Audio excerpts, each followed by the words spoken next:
नमस्कार, जय हिंद. मी शुभांगी सुकरे तुम्हा सर्वांचं स्वागत करते आपल्या स्टिकर मराठी पोलीस भरती या युट्यूब चॅनलवर. तर आजचं महत्त्वाची इन्फॉर्मेशन आहे आपल्या ग्राउंडच्या संदर्भात. ठाणे ग्रामीण पोलीस भरतीचं ग्राउंड नक्की कधीपासून चालू होणार आहे, तर ही माहिती तुम्हाला या व्हिडिओमध्ये समजणार आहे. तर ही जी काही अपडेट आली होती याच्यामध्ये आपल्याला काय कळते सर्वप्रथम, तर आपल्यासाठी जो मेन विषय आहे तो इथे बघूयात. ठीक आहे. पोलीस भरतीसाठी आलेल्या उमेदवारांची शारीरिक चाचणी दरम्यान उमेदवारांची प्रकृती जर बिघडली तर उमेदवारास तात्काळ उपचार मिळावा म्हणून 5 बेड आरक्षित होणे आवश्यक आहे. तरी दिनांक 20 जानेवारी 2026 रोजीपासून पोलीस भरती प्रक्रिया पूर्ण होईपर्यंत छत्रपती शिवाजी महाराज रुग्णालय कळवा ठाणे पोलीस भरतीकरिता येणारे उमेदवार यांच्या उपचाराकरिता 5 बेड आरक्षित ठेवण्याची विनंती केलेली आहे.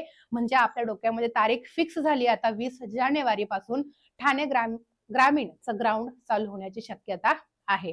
अजून वेगळे काही पुरावे आवश्यकच नाहीये की ग्राउंड कधीपासून चालू होणार आहे हे कळण्यासाठी. त्यामुळे 20 जानेवारी असं सांगण्यात आलंय की बहुतेक सर्वच जिल्ह्यांचं ग्राउंड 20 जानेवारी पासून चालू होण्याची शक्यता आहे. पण सगळे जिल्हे तर काय होणार नाही, बट जसे जसे अपडेट येतील तुम्हाला कळवण्यात येईल. तयारीत राहायचंय 20 जानेवारी तर 20 जानेवारी. जे वर्षभर केले तेच आपल्याला एक दिवशी दाखवायचंय. ठीक आहे. आणि काय लगेच आज हॉल तिकीट आले परवा ग्राउंड असणारे अशातला भाग नाहीये. निदान आठवडाभर किंवा 10-12 दिवस आधी ग्राउंडच्या आधी आपल्याला हॉल तिकीट येतं. त्यामुळे त्या बाबतीत मतलब काळजीच करायची नाहीये. फक्त तयार राहायचंय. 20 जानेवारी 2026 शक्यता आहे की ठाणे ग्रामीणचं ग्राउंड चालूच होणार आहे. Wish all the best. जय हिंद.